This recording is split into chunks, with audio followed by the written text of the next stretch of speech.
بینندگان عزیز سلام بر شما. در حاشیه کنفرانسی به مناسبت روز جهانی زن در پاریس در خدمتتون هستیم. این کنفرانس بین‌المللی با شرکت شخصیت‌های مختلف از کشورهای مختلف جهان برگزار شده. میهمان این قسمت از برنامه ما خانم لیندا چاوز هستند. خانم چاوز خیلی تشکر میکنم از حضور شما. میخواستم نظرتون راجع به موضوعاتی که در این کنفرانس مطرح شد برامون بگید. It was a very inspirational day. It was an inspiration to the women of Iran.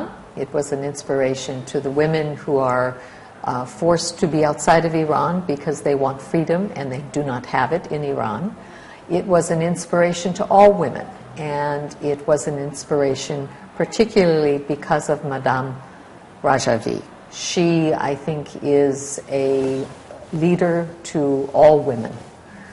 Her leadership, her devotion to democracy, her devotion to full equality, I think should inspire women across the world.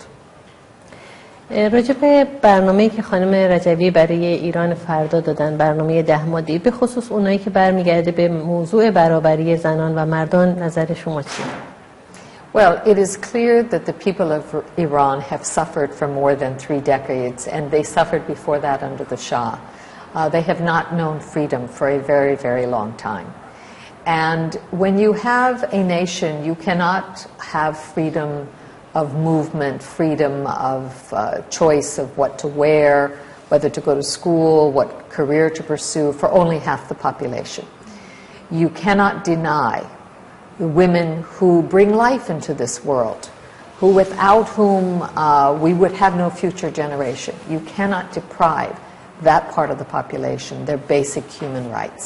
And what Madame Rajavi has tried to tell the world is that until you can bring true freedom, true democracy, the right of the people to select their own government, the right of the people to be able to believe what they wish to believe, and not to be forced by dictators to believe a certain way, to pervert the great religion of Islam, that unless you are able to remove those things and give people their basic human rights, then you do not deserve to lead a country. And I think the regime in Iran must fall, but it will only do so by the leadership of those like Madame Rajavi, who will try to promote that kind of freedom both outside and within Iran.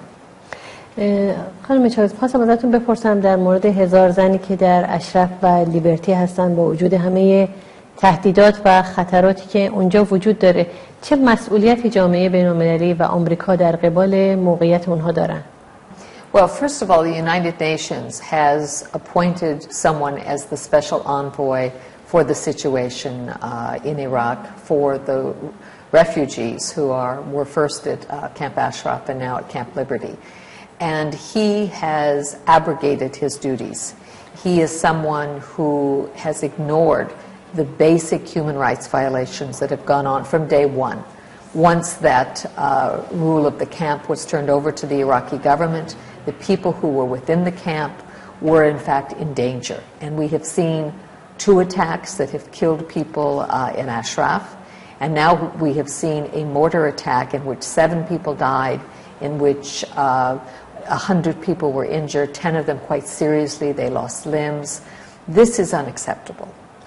The fact that the United Nations has not intervened, has not declared every resident of Camp Liberty to be a legitimate, bona fide refugee that is under the protection of the United Nations and under the protection of those who will in fact ensure that they be secure, this is a disgrace. But it is a special sorrow to me as an American that my government, which signed documents which each and every one of the residents of Camp Ashraf, that guaranteed their personal security, that my government, in handing over responsibility to Iraq, has not ensured that Iraq live up to those responsibilities. And I call on my government, first of all, to demand Martin Kobler be removed as the envoy from the United Nations, and secondly, to either move people back to Camp Ashraf, where at least they have the security of concrete buildings, they have room to spread out, they have an infrastructure, they have much more territory that will allow them protection. If the government is not willing to do that, then they should be resettled, and I say we should welcome them into the United States. These are people who are freedom lovers. These are people who want to see regime change, and all Americans want to see regime change in Iran. That has got to be the ultimate goal. The world will not be safe, the world will not be peaceful, as long as you have the misogynistic tyrants who rule Iran in place. خانم چاوز، به نظر شما چرا رژیم ایران انقدر دشمنی داره با مجاهدین و مقاومت ایران و همه عواملش رو در عراق یا در هر جای دیگه من جمله سازمان ملل به کار میگیره برای انهدام این مقاومت؟ It's very clear to me why the government in Iran is so intent on eliminating the people in Camp Ashraf and Camp Liberty. They view them as a threat. They view them as a threat to their continued dominance in Iran. They view them as the future. They view them as an alternative to a view of what it means, what Islam means. They view them as a threat to their power. And so they will not be satisfied until the people of Ashraf and Liberty are eliminated. They will not stand for them remaining in Iraq.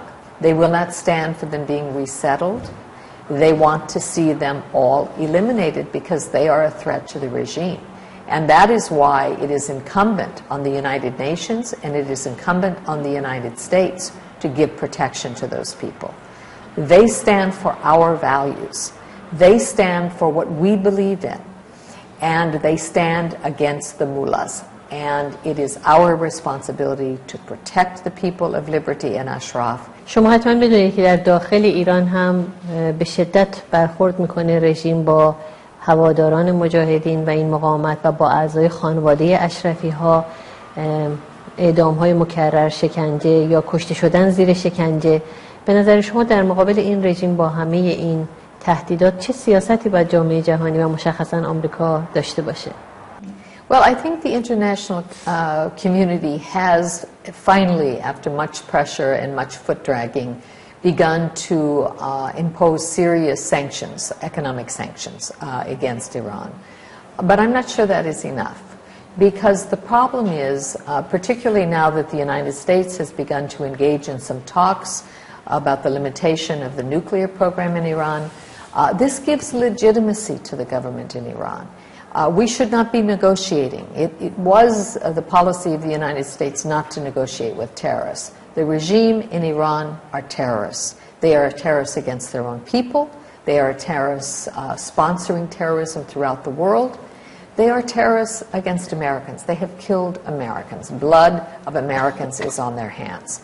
So it should not be the position of my government to give them any legitimacy by talks. And they cannot begin to negotiate how much uranium and other nuclear materials can be enriched because it is opening the door for Iran to get nuclear weapons. And once that happens, it will destabilize not only the region, it will destabilize the world. We could see another world war because of the Iranians getting a hold of nuclear weapons. This is the most dangerous thing. And if the United States is not willing to be firm, it will open the door. The Iranian mullahs will misread and not understand what is being said. They will think it is an invitation to them to move ahead. And this is extremely dangerous. Thank you so much for being with us for this interview. Thank you so much. Thank you. Thank you.